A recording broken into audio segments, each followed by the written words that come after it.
Hey everybody, welcome to another episode of the Bernina L460 Serger Manual. In this video, I want to look in nice and close to two different two-thread stitches.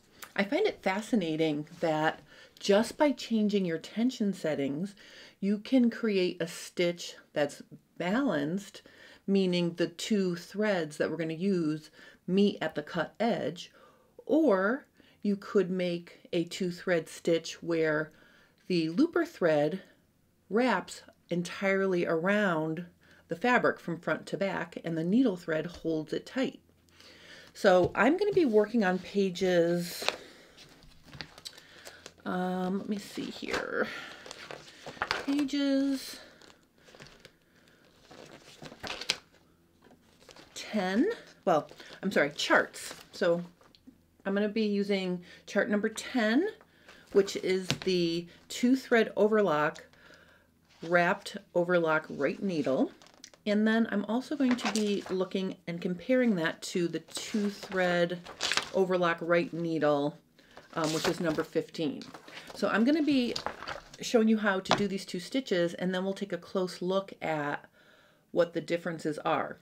To make it really easy to see what's going on, I have black thread in my needle and red thread in my lower looper. Now, as with any two-thread stitch, we are not going to be using the upper looper, so we have to put the upper looper converter on. And I've already have it on here, but I think I'm going to take it off and show you how to set that up first. Here is the upper looper converter, and since it's on, I'll show you how to take it off first, and then we'll put it back on. So the way you take it off is you back the front end of the converter away from the looper, and then you can rotate it up and pick it up and remove it from the clip. And there is a nice little storage space for it in the cover. Okay, but I'm not going to put it away right now. I'm going to put it back on basically. So to install it, you take this little pin here on the end and you dig that into the back of the clip, and then you rotate the upper looper converter to the upper looper, and then you push it back slightly so you can get the pin that's in the front of that upper looper converter into the hole of the looper. So I have that installed. I've also threaded my lower looper and my right needle. And if you need help with threading those things, check out how to thread, the 3-thread super stretch stitch or the 4-thread, and you'll see how to thread these things.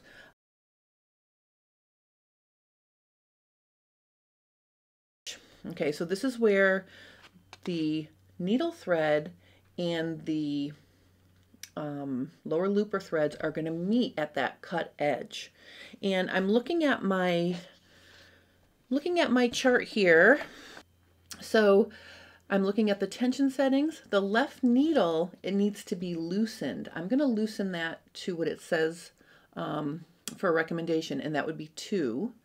Now let's think about this for a second. Why would we want to loosen the needle tension? If the needle is going to reach up to the cut edge of the fabric, then it needs to be a little bit looser than when the needle thread just stays locked down tight at the base of the stitch. So I'm going to start it at 2 and we'll see what happens. We don't need the left needle setting, and we don't need the upper looper setting because we're not using it. The lower looper setting is set at 4, so that would be the standard setting. Okay, and then I just want to double check my other settings to make sure I have everything correct. One of the important things is you want to make sure your cutting width is set at 6.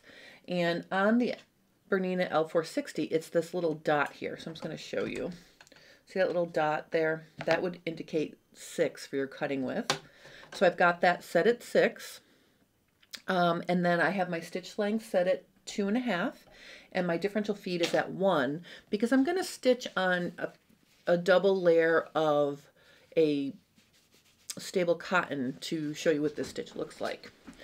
All right, so let's run it through the serger and see how it looks.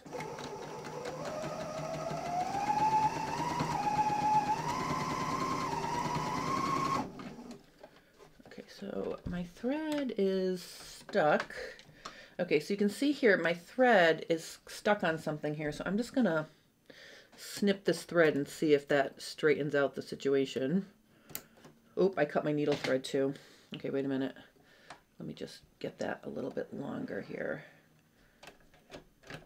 Okay, let me stick this back there. All right, let me see if cutting that thread that was caught in there fixes the situation. If not, we'll have to start over. Okay, let's see.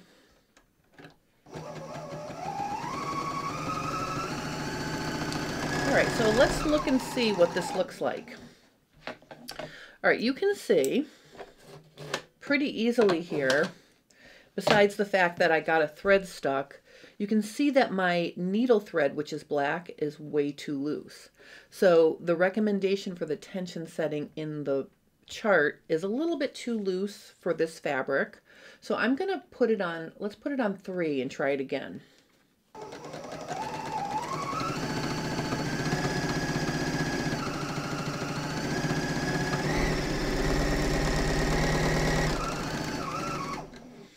All right, well, that looks much better.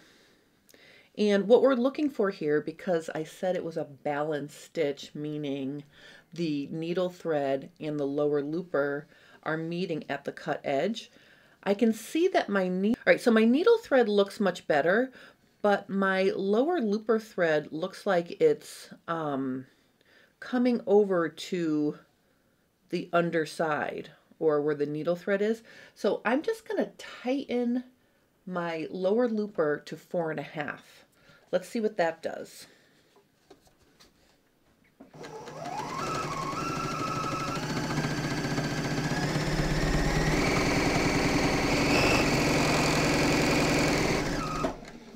All right, so by slightly tightening my lower looper, you can see it's a much nicer formed stitch. I'm going to show you, I'm going to put the previous one I did right underneath it so you can see.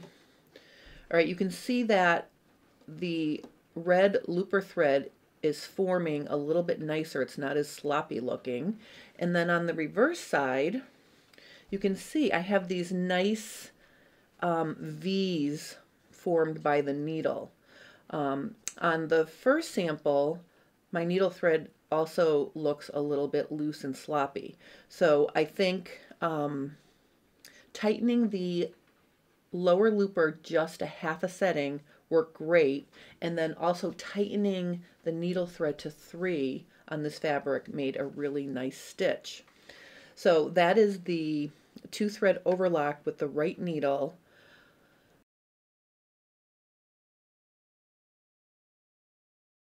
Let's look at the tension changes.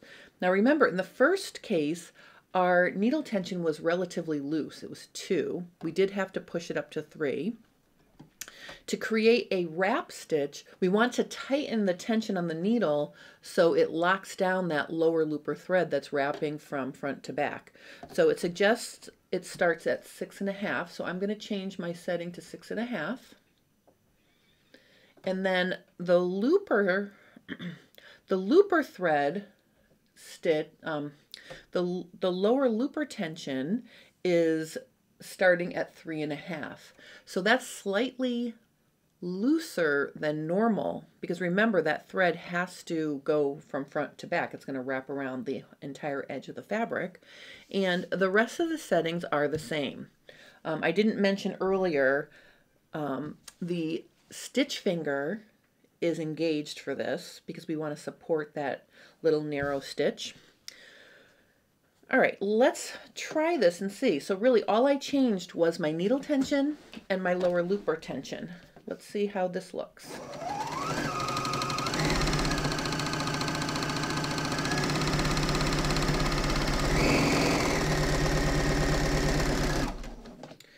Okay, so again, like with the other style stitch, this looks a little bit loose and sloppy to me, but you can see from the top There's the lower looper thread. And then if we flip it over, it looks like an identical stitch because the lower looper is going front to back. So let's tighten that to 4. Okay, so I'm just going to go a half a tension setting higher, and let's see if that neatens that stitch up.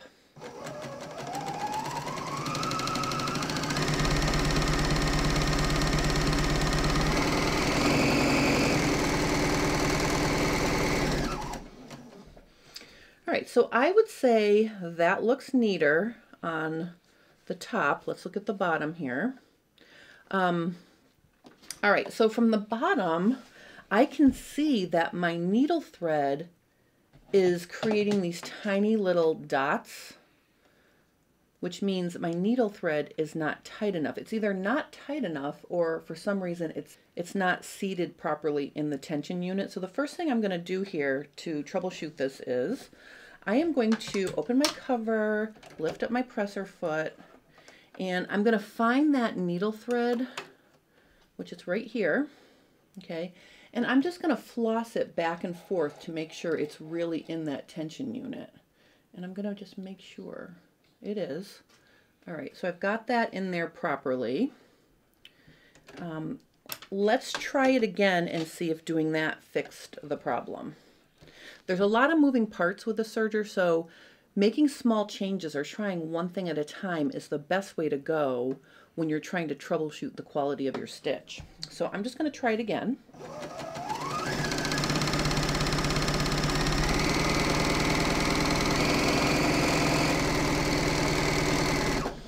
All right, and actually that fixed it, believe it or not. So it wasn't even that I needed to change my tension. I just needed to make sure my thread was seated properly through the tension unit. So you can see I'm going to put my first try here right underneath it so you can see the difference. See how much neater and regular the stitch is on top? And see how the needle thread is now locked down tight? All right, so now we have 2 good samples. Let's compare the 2 different stitches.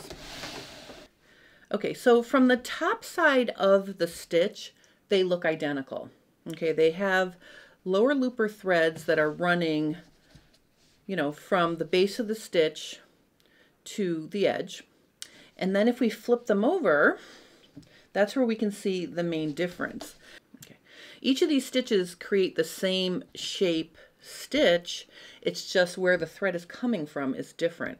So on the wrapped stitch, which is this lower one, it's the lower looper thread wrapping to the back, and then on the balanced 2-thread overlock, it's the needle thread creating that V-shaped stitch.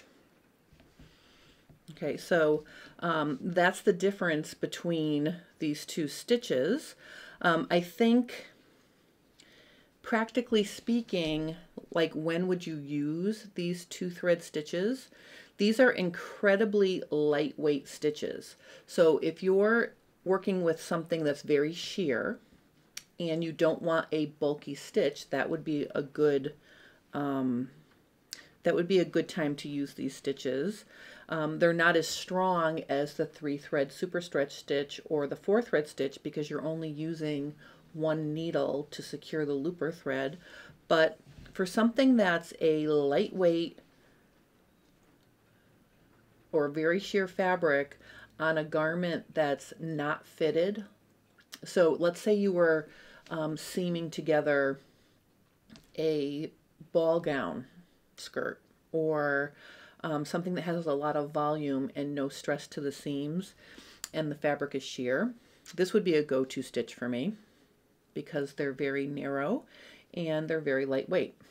Okay, one other thing I want to mention is I used the right needle to do these 2 samples. You can create these same stitches and make them a little bit wider by using the left needle instead of the right needle. So if you have any questions about 2-thread overlock stitches, please post them below and I will help you. I hope you enjoyed this fun little comparison, and I will see you again next week for another episode of the Bernina L460 Serger Manual.